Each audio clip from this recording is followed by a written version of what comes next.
तो आज हम राजनीतिक विज्ञान का आज दूसरा चैप्टर लेके चले हैं। संघवाद किसे कहते हैं, आज यही चैप्टर को आज समाप्त करने वाले हैं। दोस्तों, वीडियो अच्छा लगेगा तो चैनल को सब्सक्राइब करना और साथ में बेल आइकन को दबाना मत भूलना। जय हिंद दोस्तों, चलो शुरू करते हैं। संघवाद अध्याय 2 संघवाद से अभिप्राय हैं कि एक ऐसी शासन व्यवस्था जिसमें देश की सर्वोच्च सत्ता केंद्र सरकार और के विभिन्न अनुपसंगित संघीय इकाइयों राज्य सरकारों के बीच बटी होती है। मतलब कि केंद्र सरकार राज्य सरकार के बीच में बटी नहीं होती, आधा आधा, तुम इधर संभाल रहे हो मैं उधर संभाल रहा हूँ, इसीलिए इसी को संघवाद कहते हैं। चलो आगे चलते हैं। संघवाद यह संघीय शासन व्यवस्था है जिसमें देश की सर्वोच्च सत्ता केंद्र सरकार और उनके भिन्न अनुवंशिकता इकाइयों के बीच में बांटा जाता है। अलग अलग स्तर की सरकार एक ही नागरिक समूह पर शासन करती है, पर कानून बनाने कर वसूलने और प्रशासन का उनका अपना अपना अधिकार क्षेत्र होता है। विभिन्न स्तरों की सरकार के अधिक क्षेत्र में संविधान को स्पष्ट रूप से वर्गीकृत होते हैं।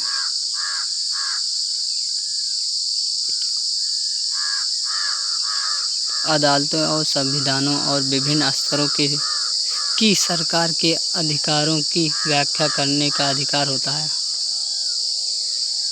केंद्र और विभिन्न राज्यों सरकार के बीच सत्ता का बंटवारा हर संघीय शासन सरकार से अलग अलग किस्म का होता है।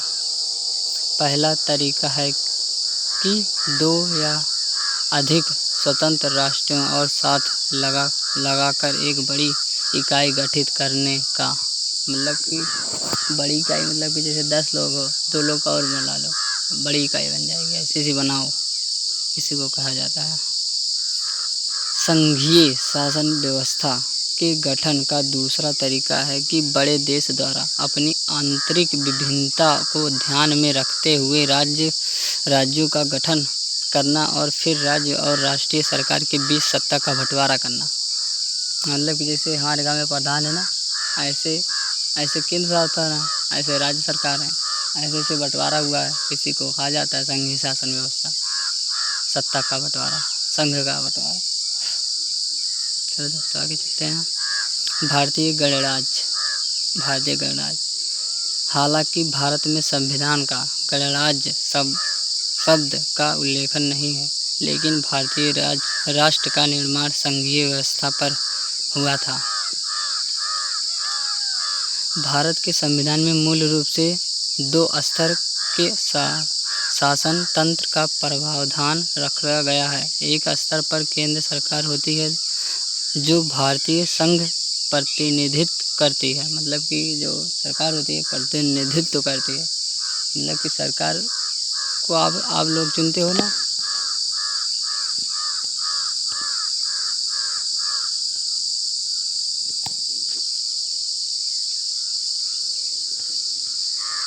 प्रतिनिधित्व करती है दोस्तों।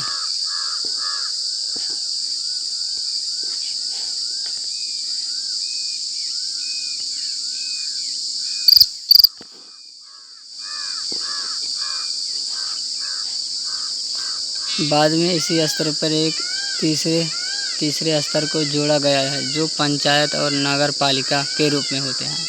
देखो सब तो बंटवारा गया ना, देखो नगर पालिका हो गए हैं, पंच हो गए हैं। संघीय व्यवस्था का मुख्य लक्षण। इस प्रकार की शासन व्यवस्था में 2 या 2 से अधिक स्तर होते हैं। शासन के विभिन्न स्तरों द्वारा नागरिकों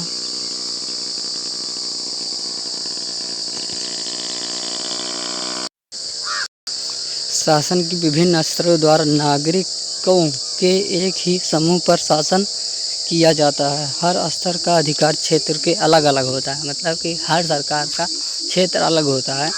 जो क्षेत्र में मतलब कि सरकार होती है वह अपने क्षेत्र में काम करते हैं। जैसे प्रधान है वह अपने यहाँ काम करते हैं, अपने गांव में काम करते हैं। और जो पंचायत होती है, पंचायत बोर्ड होता है, पंचायत एक मुखिया होते हैं, वही कार्य करते हैं। समझ गए? चलो आगे। संविधान में सरकार विभिन्न स्तरों के अधिक क्षेत्र के बारे में साफ साफ उल्लेखन किया गया है कि हर स्तर की सरकार अस्तित्व और अधिकार क्षेत्र के संविधान के गारंटी मिली होती है। मतलब कि जो प्रधान होते हैं वह सरकार से जुड़े होते हैं, वह मुखिया ऐसे सब जुड़े होते हैं, इसी से गठबंधित होती है। मतलब कि जान पहचान रहता है, इसी को कहा जाता है गठबंधित, मतलब कि मिले रहते हैं, जानते हैं। ठीक दोस्तों, आगे चलते हैं। संविधान के मूलभूत प्रावधान को बदलना सरकार के किसी भी स्तर द्वारा आलेखन संभव नहीं है। मतलब कि जैसे 10 रुपया लेना है तो ये संभव है, तुम्हें लेना ही पड़ेगा, इसे काटा नहीं जा सकता। समझ गए? मतलब कि सरकार जो देगी उसे लेना पड़ेगा, और कोई भी मुकदमा ऐसे नहीं दर्ज होगा, सबसे पूछना पड़ेगा पहले तुमको। ठीक, समझ गए दोस्तों? चलो आगे। यदि ऐसी ही बदलाव की ज़रूरी होती है तो इसके लिए सरकार के दोनों स्तरों की सहमति की आवश्यकता पड़ती है। मतलब कि दोस्तों समझो, जब कोई भी कार्रवाई करनी होगी तो सबसे समझना पड़ेगा, सभी मुखिया प्रधानमंत्री सबसे समझना पड़ेगा, तभी बदल सकता है, नहीं तो नहीं बदलेगा। चलो दोस्तों आगे चलते हैं। न्यायालय का यह अधिकार होता है कि वह संविधान का अर्थ निकालने और सरकार के विभिन्न स्तरों के कार्य का व्याख्यान करें।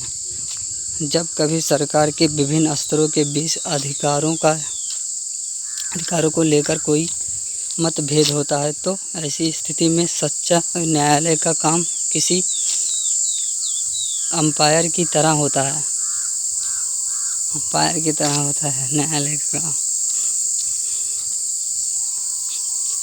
सरकार के हर स्तर के लिए वित्त के स्रोत का स्पष्ट विवरण दिया गया है।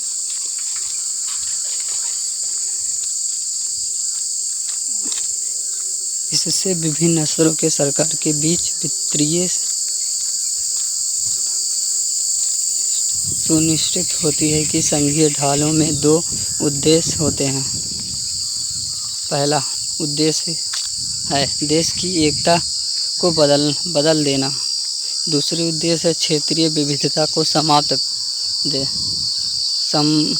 देना। किसी भी आदर्श संघीय शासन व्यवस्था के 2 पहलू होते हैं, पारंपरिक विश्व और साथ रहने वाले सहमति। ये दोनों पहलू संघीय व्यवस्था के गठन और कामकाज के लिए महत्वपूर्ण होते हैं। सरकार के विभिन्न स्तरों के बीच सत्ता की साझेदारी की नियमों पर सहमति होना जरूरी होती है। मतलब कि सत्ता की साझेदारी नहीं होगी कैसे होगा? मतलब समझो, जब हम तुमको ना ही बांटेंगे, जैसे हम 2 रोटी लिए हैं अकेले खा लेंगे, तो ये सब थोड़ी चलेगा, जैसे दुश्मनी हो जाएगी। इसलिए उसमें से आधा तो सबको देना पड़ेगा, बराबर से इक्वल करना पड़ेगा। इसी को सत्ता की साझेदारी कहते हैं। तो समझ गए होंगे आप। चलो दोस्तों आगे। भी होना चाहिए कि वे अपने अधिकारों का क्षेत्र मांगे और एक दूसरे अधिकार क्षेत्र को दखल अंदाजी नहीं करें। सत्ता का संतुलन, मतलब सत्ता का संतुलन देखो, अलग अलग संघीय ढालों के केंद्र और राज्य सरकार के बीच सत्ता का संतुलन अलग अलग प्रकार के होता है। यह संतुलन ऐतिहासिक परिस्थिति पर निर्भर करता है जिस पर उसका संघ का निर्माण हुआ है। ठीक दोस्तों, चलो आगे। संघों के निर्माणों के 2 तरीके हैं जो निम्नलिखित हैं। सबको साथ लाकर संघ बनाएं। सबको मतलब कि जैसे 50 लोग हैं, सबको साथ लाओ, संघ बनाओ, इसे कहा जाता है। इसी प्रकार व्यक्ति को स्वयं एक दूसरे को मिलाकर एक संघ का निर्माण करें।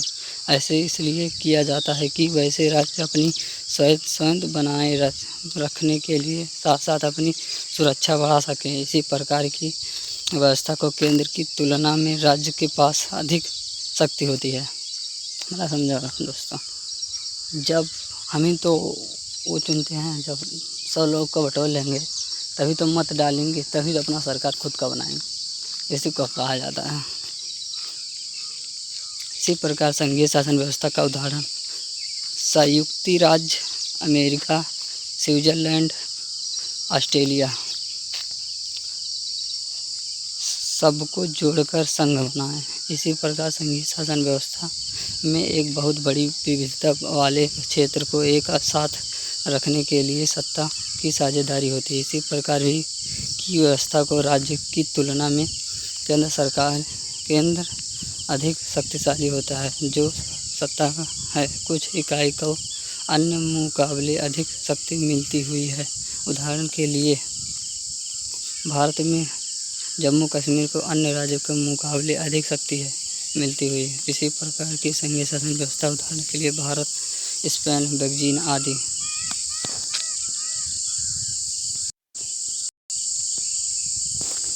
चलो दोस्तों, अब कल मिलते हैं। आज पहला पॉइंट है, कल दूसरा पॉइंट आ जाएगा। दोस्तों अगर वीडियो अच्छा लगेगा तो चैनल को सब्सक्राइब करना और साथ में बेल आइकन को दबाना मत भूलना। जय हिंद दोस्तों।